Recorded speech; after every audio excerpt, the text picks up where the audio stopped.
ಅವರಿಬ್ರು ಭಾಗ ಆಯ್ತಾರೆ.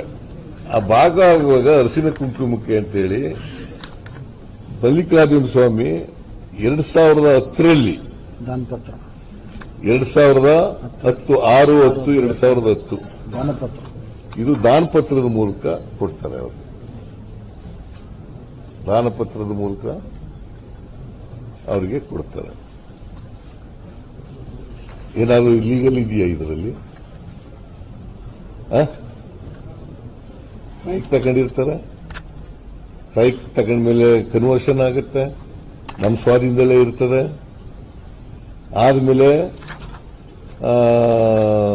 ನನ್ನ ಹೆಂಡತಿಗೆ ದಾನಪತ್ರದ ಮೂಲಕ ಬರ್ಕೊಡ್ತಾರೆ ಅರ್ಶಿನ ಕುಂಕುಮಕ್ಕೆ ಅಂತೇಳಿ. ಬರೆದು ಕೊಟ್ಮೇಲೆ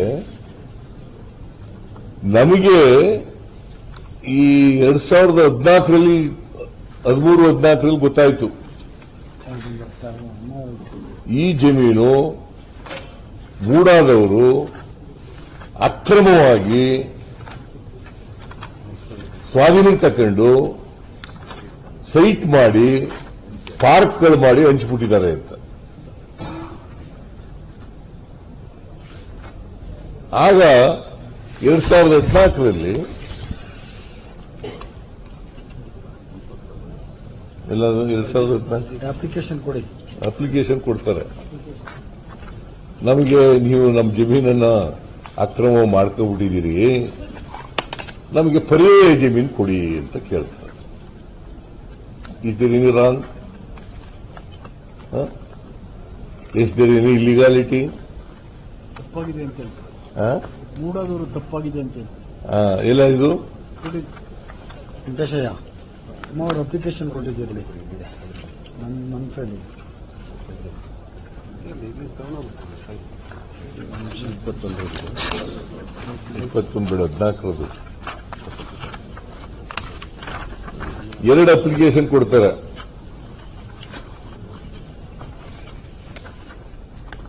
ಒಂದು 14ನೇ ಇಸ್ವಿನಲ್ಲಿ, ಇನ್ನೊಂದು 21ನೇ ಇಸ್ವಿನಲ್ಲಿ. ನಾನು 14ನೇ ಇಸ್ವಿನಲ್ಲಿ ಮುಖ್ಯಮಂತ್ರಿ ಆಗಿರ್ತೀನಿ. ನನ್ನ ಹೆಂಡತಿ ನನ್ನ ಗಮನಕ್ಕೆ ತಗೋಬರ್ತಾಳೆ, ಹಿಂಗೆ ಅರ್ಜಿ ಕೊಟ್ಟಿದ್ದೀನಿ ಅಂತ. ನಾನು ಹೇಳಿದೆ, ನಾನು ಮುಖ್ಯಮಂತ್ರಿ ಆಗಿರುವಾಗ ಈ ಅರ್ಜಿನೇ ಎಂಟರ್ಟೈನ್ ಮಾಡಲ್ಲ, ಜಮೀನು ಕೊಡಲ್ಲ. ಮೂಡಾದವ್ರು ಏನ್ ತೀರ್ಮಾನ ಮಾಡ್ತಾರೆ ಮಾಡಲಿ ಅಂತ ಹೇಳಿದೆ. ನಾನು ನನ್ನ ಗಮನಕ್ಕೆ ತರಬೇಡ, ನಾನು ಮುಖ್ಯಮಂತ್ರಿ ಆಗಿರೋವರೆಗೂ ಮೂಡಾದವ್ರಿಗೂ ಹೇಳ್ತೀನಿ ಇದನ್ನ ಕೊಡಬಾರದು, ಆಮೇಲೆ ತೀರ್ಮಾನ ಮಾಡಿ ಅಂತ.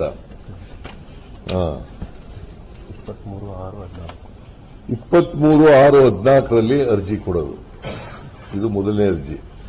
ಈ ಅರ್ಜಿ ಮೇಲೆ ಏನೂ ಆಗಿರೋದಿಲ್ಲ. ಆಮೇಲೆ ಮತ್ತೆ 1 ನಿಮಿಷ ಅಣ್ಣ, ಆ ಅರ್ಜಿ ಮೇಲೆ ಮೂಡ 15/12/2017ರಲ್ಲಿ ಒಂದು ನಿರ್ಣಯ ಮಾಡ್ತದೆ. ಲಾಸ್ಟ್ ಅಲ್ಲ, ನಮಗೇನು ಗೊತ್ತಿಲ್ಲ. ಓದ್ರಿ ನೀವು ಅದೇನು ನಿರ್ಣಯ ಮಾಡ್ತಾರೆ ಅಂತಂದ್ರೆ, ಮೂಡಾದವರು ಅರ್ಜಿ ಕೊಟ್ಟ ಮೇಲೆ ಯಾವಾಗ ಇದು 2017 30/12/2017 15/12 ಮತ್ತು 30/12 15/12/2017 30/12/2017ರಲ್ಲಿ ಒಂದು ನಿರ್ಣಯ ಮಾಡ್ತಾರೆ. ಏನಂತ ನಿರ್ಣಯ ಮಾಡ್ತಾರೆ ಅಂದ್ರೆ, ಸದರಿ ಪ್ರಕರಣದಲ್ಲಿ ಭೂ ಸ್ವಾಧೀನ ಪ್ರಕ್ರಿಯೆಯಿಂದ ಮೇಲ್ಕಂಡ ಜಮೀನನ್ನು ಕೈಬಿಡಲಾಗಿದ್ದರೂ ಪ್ರಾಧಿಕಾರದ ವತಿಯಿಂದ ಅಭಿವೃದ್ಧಿಪಡಿಸಿ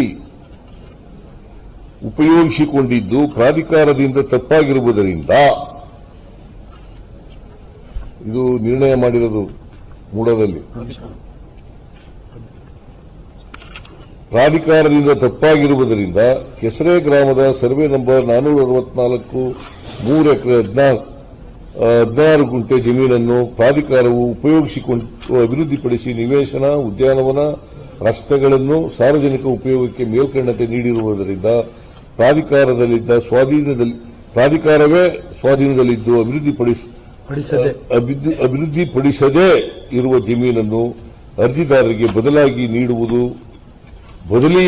ನೀಡುವುದು ಎಂದು ತೀರ್ಮಾನಿಸಲಾಯಿತು. ಲ್ಯಾಂಡ್ 3 ಎಕರೆ 14 ಅಂದ್ರೆ ಲ್ಯಾಂಡ್ ಟು ಲ್ಯಾಂಡ್.